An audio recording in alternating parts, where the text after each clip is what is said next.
Everybody good back there? Thank you. Okay, so real quick, I just want to, obviously, it's a lot of moves since we last saw you guys in Tampa. And first off, just want to thank all the guys. You know, it's no fun for them, you know, and you just appreciate what these guys have all done and fought. Some of these guys have been here for 2 weeks, some of them for 2 months, some of them for a couple of years. Maybe they were drafted. They fought last year in another camp, and it didn't work out.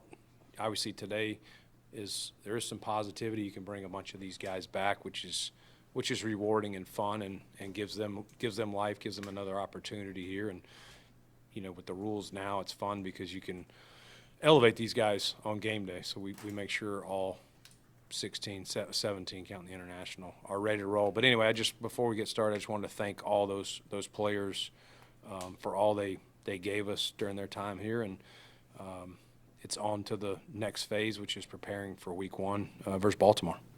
Brandon, you have Tre'Davious White on the initial 53. Do you have an update on him and where he's at with the injury? Not much, Matt. Just we're rehabbing him, you know, as much as we can. And Trey's got a great attitude. He's attacking it, and really, other than that, we're just going to take it, you know, day by day, I guess, and kind of see where that goes. I'm sure as we get into next week, Wednesday, I think, is the first day that an injury report will be due. So we'll see what it is, whether he can practice any or not, or what that looks like at that time. Would you take us through the decisions to bring back Jordan, well, both Jordans, Phillips and Flair? Yeah, both JPs, and we've had a lot of history with both of those guys. Both of them have had great impacts here.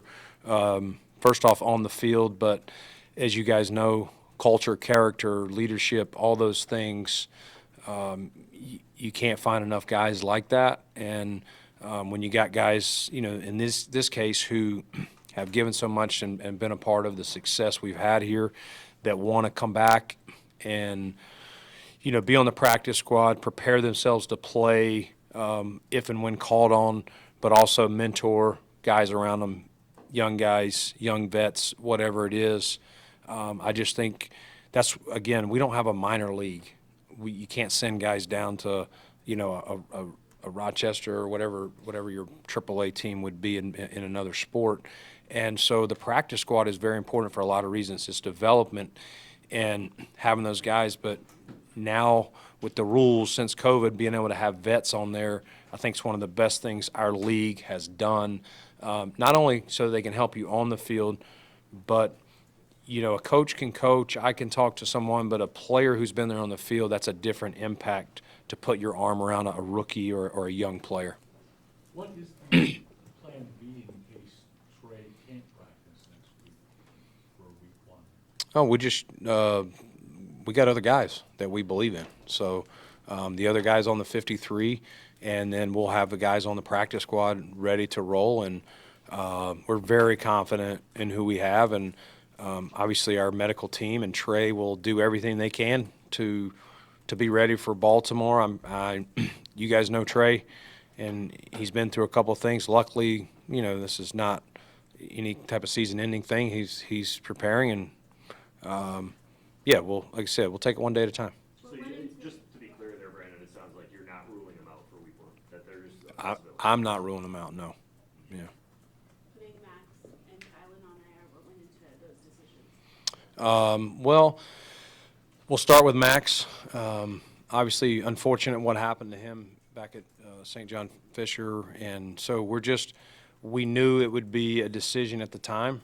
You know, I would love for the docs and the medical team to say, yes, he is ready, full go, but he's not. And now you're talking about, even if you're ready to ramp him up soon, he hasn't played football in over a month, and there's a certain callus that you have to be. So it's like, all right, if that takes a week or two, now you're into week 3 or week 4, you know what I mean? So you're trying to be smart. We obviously invested in him, we believe in him, and you know, he's just taking it one day at a time. And so really that's it. Like, let's give him every chance. Let's give him basically a month to to get that much further healed, and we'll rehab the heck out of it. We can start practicing him as soon as week 5 begins, and I'm obviously no promises at this point. We'll see where he's at, but hopefully he's ready to go at that point to at least start practicing is our goal. What is it like for you? Oh, and what'd you say? Tyler. Oh, he's still in the concussion protocol. Yeah, sorry. I was gonna say, we've known about Jordan Phillips, at least for a couple days, that was the initial report, but Jordan Poyer, I think some fans were probably a bit surprised by that. Obviously, he's got a lot of experience here, but how much of this is the young safeties and the questions there, and how much he can provide them as like a mentor and a coach? Yeah, I think that's a lot of it. I think, listen, Jordan and I initially spoke. I think he talked to Sean and Bobby separately around the same time, all the way back in May. And we had conversations about, what does he want next? Does he want to play? Does he not want to play? All those things. And, we connected again when we got to St. John Fisher. And so we've had a lot of dialogue. I appreciate, him and us keeping that between us until we decided to do this. And we talked all along that this may be a very good option. He's obviously got to make sure he's in shape to play, and be ready if it happens. But yes, he's excited about also the question you asked, Matt, about pouring into the other guys, and not necessarily just the DBs, just what this defense is about, what the things that we talk about, toughness and edge and just personality and all the things, and how do you watch film? There's just so many things that you can pick up from a Jordan Poyer or a Jordan Phillips. Understanding that Jordan's role is to mentor more, does that signal any concern with the safety group that you have right now? Nope. You just wouldn't. Anytime you could have 2 5-year starters, but if Jordan Poyer is around, what he's done for our team, and he's like, yes, I would love to be a part of this, those 5-year players would be like, yes, I'd love to have Jordan Poyer too. So that's really it. Hey, Brandon, the decision to keep Tyrell Shavers after he was knocking on the door last year. Yeah. Went into that, maybe what was the moment? Yeah, I mean, Shaves is he's worked so hard, and you pull for all these guys. As I started this this presser was just you really appreciate, and you also at the same time feel bad for the guys that just came up on the other side of the line, just short for whatever reason, numbers, fit, or couldn't squeeze, but 53 is the rule. But Shaves has worked so hard. I commend him. Not only I think he's continued to improve his game and his feel for our offense, his connection with our quarterbacks, but special teams. We really have stressed to him since he's been here, if you're not trotting out with the starting group and playing starter reps, that if you can help on 4th down, at least a couple of phases, the more the better. But if you can at least do that and have some type of impact, that helps us get you onto this 53, because when we get to game day, we only get to dress 48. And so we've got to make sure every part of the kicking game is covered as well. And I think Shaves has shown that he's earned that opportunity. He'll tell you, before I tell you, there's still, he's still got to continue to work and grow and improve. But we have a lot of confidence. Joe Brady has confidence in him. Chris Tabor has confidence in him, and Sean McDermott do. And ultimately, that's why we made the decision to keep him on our 53. What led you to bringing Shane back? And obviously Mike is the odd man out, I guess, on the football. Yeah, I mean, listen, those are tough. Hard to hold 4 quarterbacks, whether you do 2 on the practice squad and 2 on the active, or 3 and 1, just from a number. So you got to make decisions, and not easy. Like, I thought all those guys, had good moments, but just like I was saying there, with where Shaves has been on this side of the line before, this year he's on the other side of the line, and tough decisions. I'll say Mike White can play in this league. We would not hesitate to call Mike White back here, and we loved our time with him. He got here literally a year ago now and signed our practice squad and was an integral part. You know, I know Josh and RC, Ronald Curry, and Joe Brady and Sean, and I know myself were all in that quarterback room, was appreciative of what he did here. And just because he's not here now doesn't mean, you know, we wouldn't call him in the future. As far as Shane, tough injury last year, knocked him out. You know, we had him the previous year, and we're excited about where he was. Kind of lost a year, but I'll say the young man, when he got healthy with that neck, really worked on the side the best he could. We traveled him on the road just to be on the sidelines and be involved. And, you know, I thought this year you saw him take a step from a year ago, and as a young man, you want to keep developing. But tough decisions, excited, you know, with our quarterback room where it's at. And, you know, hopefully Mike lands in a good spot, but we wouldn't hesitate to bring him back. Brandon Shavers, didn't it help, did it strengthen his case that his skill set is just, it's different from what you can get from Curtis and Elijah in particular? Yeah, I mean, I think you have to consider everything. You have to consider what's the position flexibility, not only physically, but mentally. Shave's a very smart guy. He can line up. Just because I have the skill set to line up inside or out doesn't mean I can mentally do that, even on a drive, you know, how the play is called in the huddle, you know, whether it's flipped or not. So that's very important. And then, again, we emphasize run game too. You're talking about a bigger body. You know, we want all our guys, you know, however you want to say it, there's slogans out there, no block, no rock, or whatever your jargon is, all those things. Shave is a team player, whether it's the run game, running a guy off to clear out for someone else, or whether he needs to run the slant route. You know, you guys saw him catch the fade ball the other day. Like, when he's out there, if the defense says throw it to Shavers, Josh is going to let it rip, or Mitch, or whoever's in the game. And there's a lot of trust with him, again, not just with the backup quarterbacks, but with number 17. And obviously he got a little bit of play time last year, had the big play at the end of the I don't remember, it was a Jets game maybe. But, yeah, I think it's the versatility, mentally smart, physically and mentally tough. And, again, we talked about his improvement on special teams. Brandon, you just alluded to it there a little bit, but you've had a fair amount of turnover in that room, the wide receiver room. What's your confidence level that week one these guys are going to be where they need to be in terms of chemistry with Josh? Yeah, I think it's, you know, we haven't had them all in there at the same time. You know, I think Josh is very, very confident with Shakir. Let's just start there. I know he's missed the most time.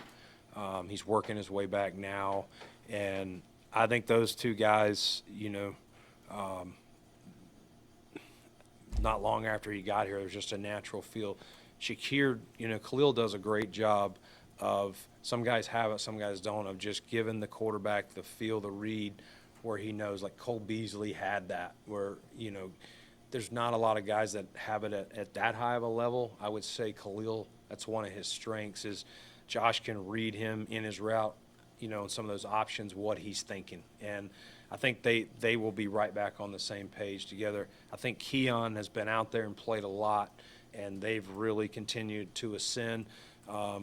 You know, I thought Palmer and Elijah Moore, both in the, you know, you all that were at the Chicago scrimmage against that team, you know, I thought those guys really stood out as making plays there. And Curtis, unfortunately, was, you know, we were planning to play him in the last game. He got sick, and so, you know, but at least he was here last year. If he wasn't here last year, I'd say that's probably the biggest question mark. But Josh has feel for him. They'll have to get that timing back a little bit. And Shaves has been here for a couple of years, so and Josh has thrown to him. So I feel, you know, we have to go out and do it and prove it, Jay. So I'm not going to sit here and say, you know, there's not going to be any bumps along the way. But, you know, we feel good with where it's at. Hey, Brandon, on your defensive line, interior defensive line, your depth is rookies and a young guy like Dwayne Carter. You must have, or it feels like you have confidence that those guys can step in this early part of the season and help you? Yeah, we do. We do. We knew coming into this year we had kind of an infusion of youth in various spots, most specifically Mike in the D line, and drafting, especially interiors you were talking about. We drafted Dwayne a year ago, so he's a second-year player, and then draft TJ and Dion this year. Ed and Daquan have, they're the starters as it stands now, but we rotate those guys so much. So yes, we need them to get ready, and that's why we emphasize, hey, you got to get ready now. Like, you're going to play in meaningful games coming up, and the preseason's over. We need them to continue to ascend.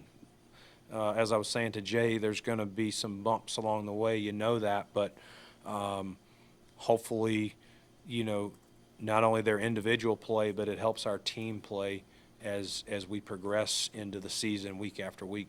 Brandon, how much of you talked about how much you appreciate the practice squad rules changing. Yeah. How much of keeping the two or bringing the two Jordans back is when you look at the 68, the 69th guy on the roster, you're better off with players who have experience, especially experience here, as opposed to a younger guy, and no offense to them, who might be more of a lottery pick. Yeah, I mean that's the exact rub there, Thad. Like, do I want to move on from this guy and not take a chance that his lottery ticket may develop in 1 to 2 seasons, versus taking a guy like that can help grow some other guys that you already believe in at a certain level, and maybe they can help from their perspective grow them a little faster and their impact in the game now. But it is the exact question, Thad. Like, we don't want to stunt someone's growth. We don't want to pass on someone. It's like in baseball, you got some prospect that's throwing 95 and is going to be and some team trades a 38-year-old just for 3 months and for the next 15 years. You wouldn't want to do something like that. But I think those are the decisions that we are weighing, exactly what you said. And we just feel that the two Jordans in this particular case, Micah last year, I think we brought him in after Thanksgiving, very same thing, just being here, how we practice, how we prepare for practice, the things we do on and off the field with our body, how we watch film, how, sitting in there with, if you're using Poyer, you're sitting in there with T-Rap and Cole and DeMar and that group, Cam Lewis, watching, an opponent and seeing what he sees. Maybe it's exactly what the coach sees. Maybe it's a little different. There's always going to be a little different feel for guys who have actually had to do it in between the white lines. Was that a Doyle Alexander John Smith reference? That exactly was. My question's almost the same as that, but what is the calculus of when you sign a guy back in February, March, or when you're on it, and knowing that he's probably on the practice squad, you're going to have him come in and compete. Yeah. Europe, because he's a veteran guy who is going to be in your system for the purpose of his 5 months practice squad. How has the rules changed the way you confront that part? Yeah, I think it goes into, you're definitely thinking about that because you haven't even had the draft yet. And so when you sign a guy sometimes in March, a lot of people would say, hey, you should have the draft first and then free agency, and there's some validity to that. But the rules are the way they are, and so you're signing guys to help give you depth, and depending on how the draft falls, if you land a player at that position or maybe two, now you're going, he's probably on the outside looking in, but with these rules, maybe he can help mentor these guys. On the other side, if I have some depth here and the draft doesn't fall the way I want, or you draft him, player there, and he's just not ready, now you got a veteran to fall back. So those are definitely conversations we're having as we fill the 90-man prior to the draft.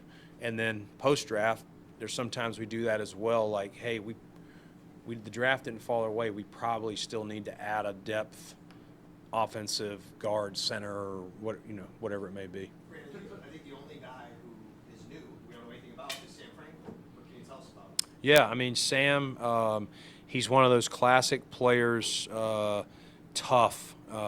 He's a safety by position, but he's made his name on special teams in this league, and so a standout gunner, kick cover player, and so he's a guy that As of yesterday, you start hearing came available as the cuts were occurring, so you start combing back through his film. Chris Tabor had him in Carolina as well, so there was some familiarity. He was a player we've talked about here in the past, and once the waiver wire comes out and you see it's legit, you start connecting dots and put your recruiting hat on. So excited to add Sam and into the mix, and we'll take it day by day and see how quickly we can get him up to speed. Brandon, To Michael clarify Hoyt. on Phillips, Jordan, and Jordan Poyer and Jordan Phillips, how far removed are they from being ready to play, in your opinion? And I guess just to clarify, this isn't kind of like a Micah Hyde thing where he's going to be mostly tutoring guys. These guys are ready to play. Yeah, I mean, Micah was at the end of the year, so it was kind of, these are different. When you put them on now, you gotta prepare to play. Guy goes down, so we'll ramp those guys up. They both, these conversations didn't just happen. They've, with both players, Jordan Phillips and I spoke all spring long, and when we got to training camp, Jordan is all over it. I would tell him a certain day to check in with me if he hadn't heard from me, and Jordan was calling me. That tells you how eager he is, though. And he's loved his time here. We've loved his time here. We think he's played his best football, and he just wants to be part of a winner and help us do this. And that's what I love both Jordans. They're selfless. Of course, they're competitive. If their numbers call, they're going to go out there and do the best. But they also understand it's do whatever it takes. Help a guy on practice squad, help a guy on active, help a guy prepare for an upcoming opponent. We'll have to ramp them up, though, just like I was talking about with Max. Part of that decision when you get to there is if Max was almost ready and had only been out a week, he's still in football condition. These guys have not been calloused up. It won't be training camp style since we're getting into regular season mode where you have a lot less padded practices, but they'll work themselves up. They've been getting themselves in shape, and we'll let the medical team and the strength staff kind of tell us when they think that is, whether that's a couple weeks, 3 weeks. I don't know. Brandon, Michael Hoyt got a lot of reps in the preseason. Ogunjobi not quite as much. How comfortable are you now knowing that 6-game suspension is about to come up, knowing where they are? Yeah, I mean, you'd have to drag Michael Hoyt off the field. Like he'd play every snap, and that's part of the attractiveness to him. Like the guy plays with his hair on fire. And we always tell guys, if you're going to make a mistake, make it 100 miles an hour, and that's Mike. Nobody's saying, no, he's an Ivy Leaguer. Nobody's saying he's batting 1,000, but the dude, BSU, blow up. You know what I mean? And that's Mike. And so he's just got a tenacious energy about him, and I don't think it was necessarily destined for him to play as many snaps in the preseason. The guy just wants to be out there, whether the game means anything or not. And then, Larry, we were planning to play him in Chicago. He was having some soreness in some areas and just didn't feel it was smart after the joint practice to play him there, but was glad to get him back in Tampa. It's hard. You wanted to give them as much action as they could since they have to sit for 3.